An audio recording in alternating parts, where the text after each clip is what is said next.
ஸ்ரீவைஷ்ணவர்களுக்கு எந்த காலத்திலும் எப்பொழுதும் மற்ற தெய்வங்கள் தொழுவதற்கு உரியன அல்ல, அவ்வளவுதான்.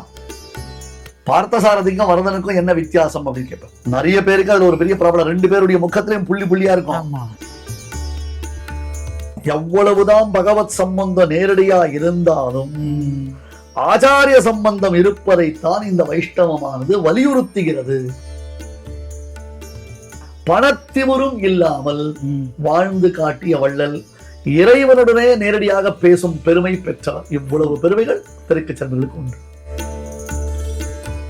இப்போது புதிய அறிமுகம் ஆச்சி ஹோட்டல் சாம்பார் 50 கிராம் ரூபாய் 20 மட்டுமே. சக்தி விட நேயர்களுக்கு அன்பு வணக்கம். நம்ம ஏபிஎன் சுவாமிகள்கிட்ட தொடர்ந்து பேசிக்கிட்டு இருக்கிறோம். இந்த மாசி மாதத்தில் வரக்கூடிய ஆச்சாரியர்கள், ஆழ்வார்களுடைய அவதார தினம், அதனுடைய சிறப்புகள் எல்லாம் பற்றி பேசிகிட்டு இருக்கோம். அதில் போன எபிசோடில் திருக்கச்சி நம்பிகள் அவரை பற்றி நம்ம பேசணும். அதில் பல விஷயங்களை சுவாமிகள் நமக்கு சொல்லியிருக்காங்க. குறிப்பாக நம்ம சுவாமிகள்கிட்ட கேட்க வேண்டிய கேள்விகளும் நிறைய இருக்குது. சுவாமி நமஸ்காரம். ஜெயகரட சுபர்ணா நமஸ்காரம். சுவாமி, லாஸ்ட் எபிசோடில் நீங்கள் ஸ்டாப் பண்ணும்போது பெருமாள் ஒரு 6 வார்த்தைகளை திருக்கச்சி நம்பிகளுக்கு சொன்னார் அப்படின்னு சொல்லியிருக்கு. அது என்ன 6 வார்த்தைகள்? வரதன் பேசும் தெய்வம், கச்சிதனில் கண் கொடுக்கும் பெருமாள். கூரத்தாழ்வானுக்கு கட்சியில எப்படி கண் கொடுத்தாருன்னு நம்ம பார்த்தோம். ஆமா, அதே மாதிரி பெருமாள் அனுகிரகம் பண்ணக்கூடியவர். இன்னொன்னு, நம்ம ஹரிதவாரண பிருத்தியர் என்பதாக ஒரு சுவாமி எழுந்தெழுந்தார். அவர் திருக்கச்சிரமையுடைய தாத்தான்னு சொல்ற வழக்கம். அவருக்கும் கண் பார்வையை வரதராஜ பெருமாள் முன்னாடியே கொடுத்திருக்கான் என்பதாகவும் ஒரு ஐதிஹ்யம் சொல்றது உண்டு. அந்த திருக்கச்சி நம்பிகள் இடத்துல ராமானுஜர் சில சந்தேகங்களை விண்ணப்பிக்கிறார். அதாவது ராமானுஜருக்கு முழுக்க முழுக்க ஆளவந்தாருடைய அனுகிரகம் இப்ப கூட பெரிய நம்பிகள் இருந்துருக்க. இதெல்லாம் ராமானுஜ வைபவத்துல டீடைல்டா இருக்கிறதெல்லாம் விஷயங்கள். நான் ஏற்கனவே சொன்ன மாதிரி என்னுடைய பொதிகை தொலைக்காட்சியில கிட்டத்தட்ட 3 வருடங்கள் தொடர்ந்து செய்த ராமானுஜ வைபவ உபன்யாசத்துல இதை பத்தி ரொம்ப டீட்டெயில்டா கொடுத்துருக்கேன். அப்போ சித்தாந்த விஷயமாக அடிப்படையான சில கேள்விகள் சுவாமிக்கு ஏற்பட்டது, சந்தேகங்கள் ஏற்பட்டது. யாரை போய் கேட்கறது இதை? ஏன்னா அந்த காலத்துல அங்க இருந்தவர் யாதவ பிரகாசர் என்பது அத்வைத சம்பிரதாயத்தை சேர்ந்த ஒரு ஆச்சாரியர். ஏற்கனவே அவரிடத்துல ராமானுஜருக்கு பல கசப்பான அனுபவங்கள் ஏற்பட்டு இருந்தன. மீதி எல்லாரும் ஸ்ரீரங்கம் தான். பட் ஸ்ரீரங்கத்துல இப்ப தலைமை பொறுப்பு ஏற்பதற்கு யாரும் இல்லை. ஆளவந்தாருக்கு பிறகு அங்க ஒரு சிறிய குழப்பமானது நிகழ்கொண்டிருக்கிறது. ராமானுஜர் தான் தலைமை பொறுப்பை ஏற்க வேண்டும் என்பதான ஒரு நிலைமை அது. அப்போ பேசிக்கா எல்லாருக்கும் வரக்கூடிய, நான் குறிப்பா சொல்றேன், ஸ்ரீ வைஷ்ணவர்கள் மறந்தும் புறந்தொழா மாந்தர்களாக இருப்பது என்பது ஒரு தோஷம் இல்லை. அது நம்ம நேயர்களுக்கு நான் வலியுறுத்தி சொல்றேன். இது நான் போன எபிசோட்லயே கூட சொல்லியிருந்தேன். இதனால சைவத்தை வெறுக்கிறோம்னோ மற்ற மதங்கள் இல்லைன்னு சொல்றோம்னா அர்த்தம் இல்லை. ஸ்ரீ வைஷ்ணவர்களுக்கு எந்த காலத்திலும் எப்பொழுதும் மற்ற தெய்வங்கள் தொழுவதற்கு உரியன அல்ல, அவ்வளவுதான். அதை புரிஞ்சுண்டு நம்முடைய நேயர்கள் இதை பத்தி பேசணும். பரதத்துவம் எது என்பதாக ஒரு பெரிய கேள்வி வரும். எதை பிரதானமான ஒரு தெய்வமாக ஸ்ருதிஸ்மிருதி இதிகாசங்கள் நிர்ணயம் பண்ணி காண்பிக்கிறது அப்படின்றத நம்ம புரிஞ்சுக்கணும்.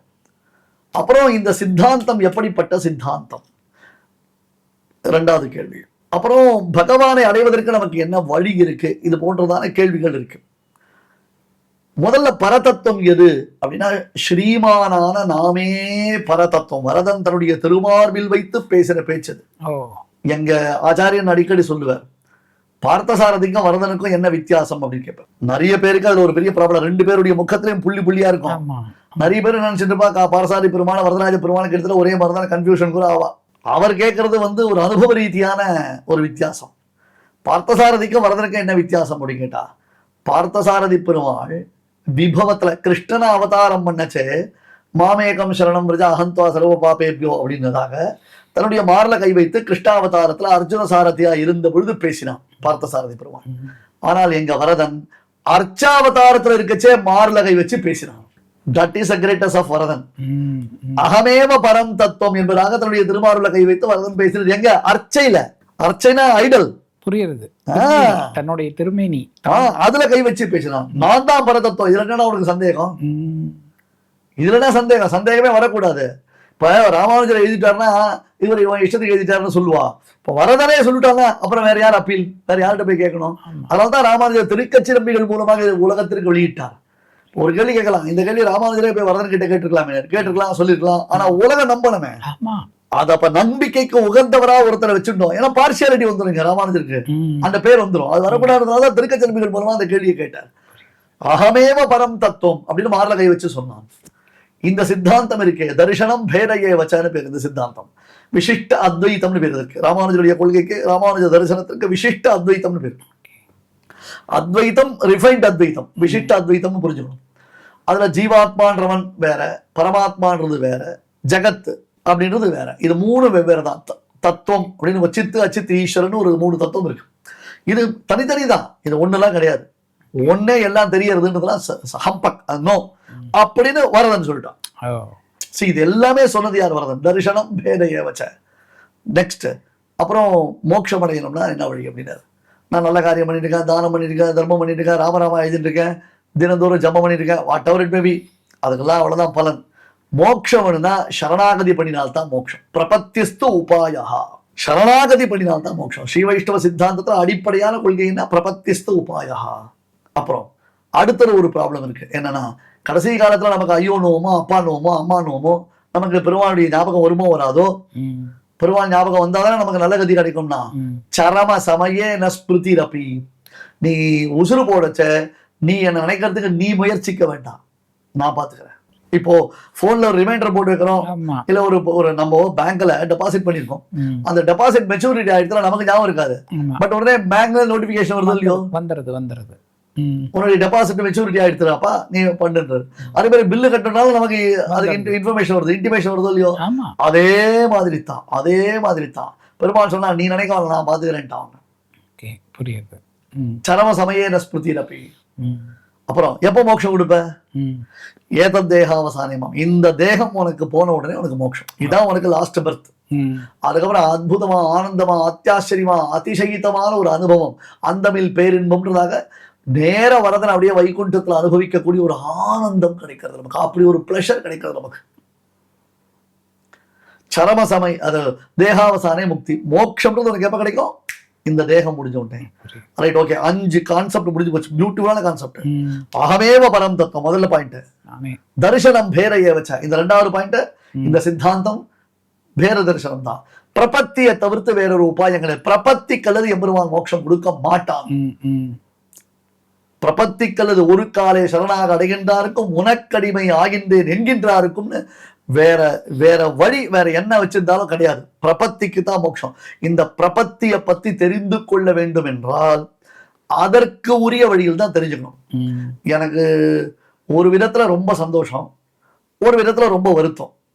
என்ன அப்படி கேட்டா, எங்க போனாலும் என்ன தெரியுமா சொல்ற எல்லாரும், நீங்க தானே அந்த செயலை பத்தி கூட பேசிட்டு இருக்கீங்க.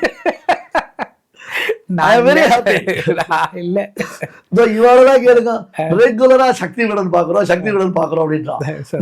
அதாவது சைலபதிக்கு பெரிய ஃபேன் கிளப் இருக்கு. சோ சைலபதி கூட நான் ப்ரோக்ராம் பண்றதால எனக்கு கொஞ்சம் இருக்கு. சரியா? அது ரொம்ப ரொம்ப சந்தோஷமா இருக்கு.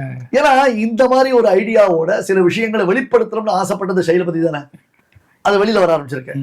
பட் ஆனா இந்த சக்தி விடன்ல என்ன பண்றீங்க, நீங்க நிறைய பேருடைய ப்ரோக்ராம் போட்டுட்டு இருக்கீங்க. சைவம் சார்ந்த நிகழ்ச்சிகள் வருது, வைணவம் சார்ந்த நிகழ்ச்சிகள் வருது, ஜோதிடம் சார்ந்த நிகழ்ச்சிகள் வருது, அது தவிர சமூக சிந்தனைகள் சார்ந்த நிகழ்ச்சிகள் வருது. சோ உங்களுடைய ஆடியன்ஸ் வந்து வைடர் ஆடியன்ஸ். மோர் தென் 8 லட்சம் சப்ஸ்கிரைபர்ஸ் உங்களுக்கு இருக்கா, நிறைய பேர் வந்து உங்களுக்கு போயிட்டு இருக்கு. ஆனால் சம்பிரதாயம், சித்தாந்தம் இவற்றினுடைய அடிப்படையான நுட்பங்கள் எல்லாம் நான் என்னுடைய ஏபிஎன் சுவாமி சேனல்ல சொல்லிட்டு இருக்கேன். சரி, ஆனால் ஒருத்தராவது அதை பாக்குறேன்னு சொல்றதே கிடையாது. நான் பாக்குறேன் நான் உங்கள்கிட்ட சொல்லியிருக்கேன். இல்ல வேடிக்கைக்குதான் நான் இதை சொல்றேன். எதுக்காகனா இதை பற்றியதான பெரிய உபன்யாசங்கள், இதோடைய பிளேலிஸ்ட் எல்லாமே அதுல இருக்கு.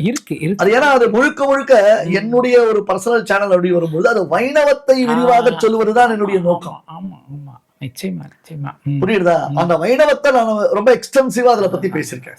ஏன்னா இதுல வந்து தரிசனம் பேரையே வச்சா பிரபத்திஸ்து உபாயகானா என்ன, அந்த பிரபத்தினா என்ன, அந்த பிரபத்தியை எப்படி பண்ணணும், யாருக்கிட்ட பண்ணணும், யார் அதற்கு அதிகாரிகளா இருக்கா, யாருக்கு மோட்சம் கிடைக்கும், இந்த மாதிரி பல கேள்விகள் வருது. அதெல்லாம் நம்ம இங்க எப்ப பார்த்தாலும் பேசிட்டு இருக்க முடியாது. அதுக்காக சொல்ல வரேன். இல்ல இப்ப நாம இந்த பேசும்போது நம்ம ஏற்கனவே இதை செய்யறோம். இப்ப திரும்பவும் அதை இன்னொன்னு என்ன செய்யலாம்னா, நம்ம குறிப்பிட்ட இந்த லிங்க் இதுல வந்து இது தொடர்பாக நிறைய இருக்குன்னு சொன்னா எங்களுக்கு அதுல எந்த ஹெசிடேஷனும் இல்ல. நம்மளுடைய லிங்க் என்ன பண்ணிடலாம், அழகா கொடுக்கலாம். நீங்க சம்பந்தப்பட்ட லிங்க் கொடுத்துட்டீங்கன்னா அதை அதுல கொடுத்துட்டோம், டிஸ்கிரிப்ஷன்ல போட்டுக்கலாம். வேணுங்கிறவங்க அதுல போய் நிறைய கத்துக்கிட்டோம். ஏன்னா இது ரொம்ப பொதுவான பிளாட்ஃபார்ம். இதுல ஒரு லிமிட்டுக்கு தான் நம்ம வந்து என்ன பண்ண முடியும், எல்லாத்தையுமே நம்ம சொல்ல முடியும். இன்னும் டீட்டெயிலா வேணும்னா அங்க போய் பாத்துக்கலாம். நான் ரெகுலரா ஏபிஎன் சுவாமி யூடியூப் சேனல் நான் பாக்குறேங்க. சுவாமியோடைய அந்த டிராவல் லாக் எல்லாம் எனக்கு வந்து பயங்கரமா பிடிக்கும். சுவாமி எவ்வளவு ஜாலியான பர்சன்கிறத நான் அதுலதான் பார்ப்பேன். நான் பயங்கரமான டிரைவிங் வேற சுவாமியோடது அட்டகாசமா இருக்கும். நீங்க பாருங்க, வாய்ப்பு இருக்கிறவங்க அதை பாருங்க.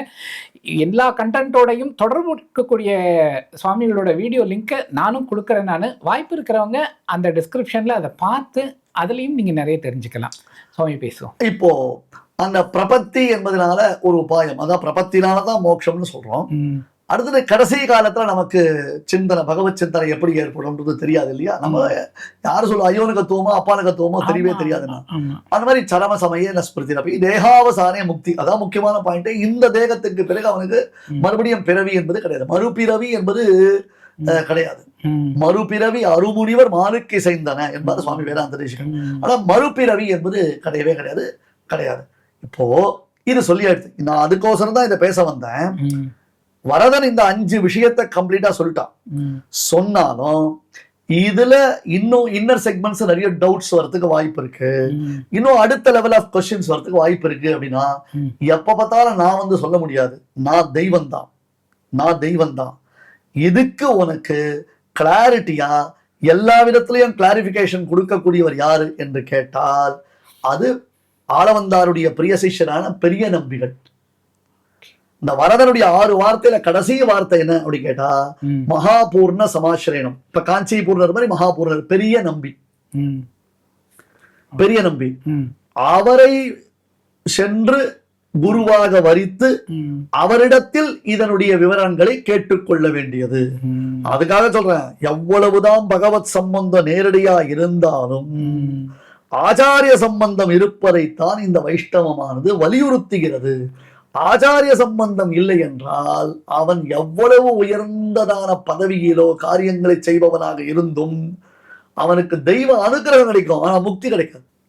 அவனுக்கு தேவைகள் நிறைவேறிடும், அல்டிமேட் இருக்கு பாருங்க, அது கிடைக்காது. இதுதான் வரதன் சொன்ன 6 வார்த்தைகளுடைய சாராம்சம். கடைசி வார்த்தை ரொம்பவே நமக்கு குறிக்கொள்ளத்தக்கது. மகாபூர்ண சமாசனம். நீ போய் பெரிய நம்பிக்கிட்ட காலக்ஷேபம் பண்ணு, அவர்கிட்ட போய் எல்லாத்தையும் தெரிஞ்சுக்கோ, அவர் உனக்கு இதை எல்லாத்தையும் எக்ஸ்பிளைன் பண்ணுவ என்று சொல்லியிருக்கேன். இதுதான் திருக்கச்சிலம்பிகள் வைபவத்திலேயே நாம அற்புதமாக பார்க்க வேண்டிய விஷயம். அது இன்னைக்கும் நீங்க பூந்தமல்லி மட்டும் இல்ல, காஞ்சிபுரம் மட்டும் இல்ல, திருவள்ளூர் மட்டும் இல்ல, எந்த சன்னதிக்கு போனாலும் திருக்கச்சிலம்பிகள் கையில விசிறியோட தான் சேவை சாதிப்பார். அதுதான் திருக்கச்சிலம்பிகளுடைய ஒரு பெருமை, கையில விசிறியோட தான் இருப்பார். அதான் ஒரு குலத்தில் பிறந்து அதற்கு உரிய கர்வங்கள் இல்லாமல், பணத்திமுறு இல்லாமல், அது வெரி இம்பார்ட்டன்ட். கூறத்தாழ்வான் கதையில நம்ம அதுதான் பார்த்தோம். பணத்திமுறும் இல்லாமல் வாழ்ந்து காட்டிய வள்ளல், இறைவனுடனே நேரடியாக பேசும் பெருமை பெற்றவர். இவ்வளவு பெருமைகள் திருக்கச்சிலம்பிகளுக்கு உண்டு. மாசி மாதம் மிருகசீர்ஷ நட்சத்திரத்தில் திருக்கச்சிலம்பிகளுடைய திருவவதாரம். பூவிருந்தமல்லி மட்டும் இல்லை, எல்லா வைணவ திருக்கோவில்களிலும் திருக்கச்சிலம்பிகளுடைய திருநக்ஷத்திர மகோத்சவம் அத்தியுதமாக கொண்டாடப்படுகிறது. ஓ சூப்பர் சூப்பர், நல்ல டீட்டெயிலாகவே இதை பேசியிருக்கோம் நான் நினைக்கிறேன். நான் வாய்ப்பு கிடைக்கிற போது இதில் நம்ம எதெல்லாம் மிஸ் பண்ணியிருக்கோமோ அதையும் நம்ம திரும்ப ரீகலெக்ட் பண்ணியிருப்போம். ரொம்ப ரொம்ப அற்புதமாக நீங்கள் சொன்னீங்க சுவாமி. நேயர்களே, உங்களுக்கு இது தாண்டி ஏதாவது கேள்விகள் இருந்ததுன்னா மறக்காமல் கமெண்ட்டில் தெரிவிங்க. நான் சுவாமிகள்கிட்ட தனியாக ஒரு எபிசோடு ஒன்று பண்ணலாம். உங்களுடைய சந்தேகங்கள் எது இருந்தாலும் அதை வந்து இந்த வீடியோவில் கமெண்ட்டில் தெரிவிங்க. சுவாமிகள் இதை பற்றி பேசி இருக்கக்கூடிய பிற வீடியோக்களோட லிங்கையும் நான் வந்து டிஸ்கிரிப்ஷனில் கொடுக்குறேன், அதுலேயும் பாருங்கள். எந்த சந்தேகம் இருந்தாலும் மறக்காமல் கமெண்ட்டில் பண்ணுங்கள். சுவாமி ரொம்ப டீட்டெயிலாக பேசியிருக்கோம். நன்றி சுவாமி. ஜெயகரடு சுப்பரண்ணா, நமஸ்காரம். நமஸ்காரம். இப்போது புதிய அறிமுகம் ஆச்சி ஹோட்டல் சாம்பார் 50 கிராம் ரூபாய் 20 மட்டுமே.